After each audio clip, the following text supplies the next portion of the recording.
Everyone, welcome back to Lakshmi kitchen. ಇವತ್ತಿನ ಈ ವಿಡಿಯೋದಲ್ಲಿ ಪನ್ನೀರ್ ಬಟರ್ ಮಸಾಲ ಯಾವ ರೀತಿ ಮಾಡೋದು ಅಂತ ನೋಡೋಣ.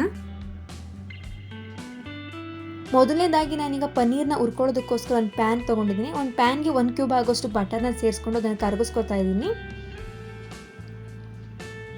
ಬಟರ್ ಚೆನ್ನಾಗಿ ಕರಗಾದ್ಮೇಲೆ 1 ಟೇಬಲ್ ಸ್ಪೂನ್ ಆಗೋಷ್ಟು ಅಚ್ಕಾರದ ಪುಡಿನ ಸೇರಿಸ್ಕೊತಾ ಇದ್ದೀನಿ.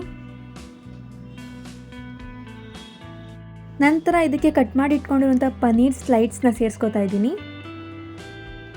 ಇದಿಷ್ಟು ಹಾಕೊಂಡು 10 ನಿಮಿಷಗಳ ಕಾಲ ಪನ್ನೀರ್ನ ಹುರ್ಕೋಬೇಕಾಗತ್ತೆ. ಜೊತೆಗೆ ಒಂದು ಅರ್ಧ ಟೇಬಲ್ ಸ್ಪೂನ್ ಆಗೋಷ್ಟು ಉಪ್ಪನ್ನ ಸೇರಿಸ್ಕೊತಾ ಇದ್ದೀನಿ. ಪನ್ನೀರ್ ಚೆನ್ನಾಗಿ ಹುರ್ಕೊಂಡು ಆಗಿದೆ. ಇವಾಗ ಇದನ್ನು ನಾನು ಕೂಲ್ ಆಗೋದಕ್ಕೆ ಒಂದು ಸಪ್ರೇಟಾಗಿ ಒಂದು ಕಪ್ಪಲ್ಲಿ ಹಾಕಿ ಎತ್ತಿಡ್ತಾ ಇದ್ದೀನಿ. ನಂತರ ಅದೇ ಪ್ಯಾನ್ಗೆ ಒಂದು 4 ಟೇಬಲ್ ಸ್ಪೂನ್ ಆಗೋಷ್ಟು ಎಣ್ಣೆನ ಸೇರಿಸ್ಕೊತಾ ಇದ್ದೀನಿ. ಎಣ್ಣೆ ಚೆನ್ನಾಗಿ ಕಾಯ್ದಾದ್ಮೇಲೆ ಒಂದು ಅರ್ಧ ಈರುಳ್ಳಿ ಚೆನ್ನಾಗಿ ಹುರ್ಕೋಬೇಕು. ಈರುಳ್ಳಿ ಫ್ರೈ ಮಾಡ್ಕೋಬೇಕಾದ್ರೆ ಸ್ವಲ್ಪ ಚಕ್ಕೆ ಲವಂಗ ಸೇರಿಸ್ಕೊಂಡು ಹುರ್ಕೋತಾ ಇದ್ದೀನಿ.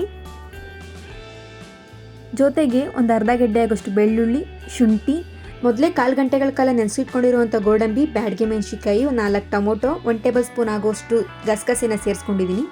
ಇದಿಷ್ಟು ಹಾಕ್ಕೊಂಡು ಚೆನ್ನಾಗಿ ಹುರ್ಕೋಬೇಕು.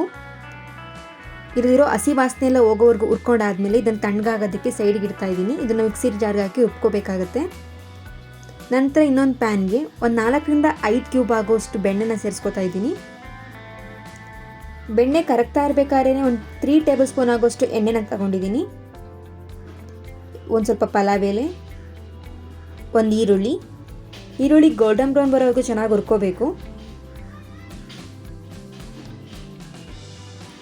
ಈರುಳ್ಳಿ ಹುರ್ಕೊಂಡು ಆದಮೇಲೆ ಇವಾಗ ನಾನು ರುಬ್ಬಿಟ್ಕೊಂಡಿರೋಂಥ ಮಸಾಲೆಯನ್ನು ಹಾಕೋತಾ ಇದ್ದೀನಿ. ನಾನು ತುಂಬ ನುಣ್ಣಗೆ ರುಬ್ಬಿಟ್ಕೊಂಡಿದ್ದೀನಿ. ನೀವು ಅದೇ ರೀತಿ ನುಣ್ಣಗೆ ರುಬ್ಕೋಬೇಕಾಗತ್ತೆ.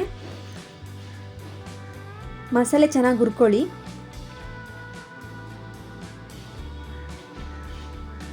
ಇವಾಗ ನಂತರ ಅದಕ್ಕೆ 1 ಗ್ಲಾಸ್ ಆಗೋಷ್ಟು ನೀರನ್ನ ಸೇರಿಸ್ಕೊತಾ ಇದ್ದೀನಿ.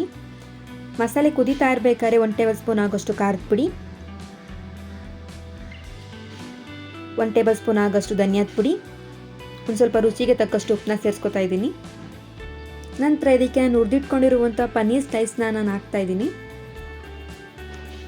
ಪನ್ನೀರ್ ಹಾಕೊಂಡ್ಮೇಲೆ ಒಂದ್ಸತಿ ತಿರುಗಿಸ್ಕೊಳ್ಳಿ.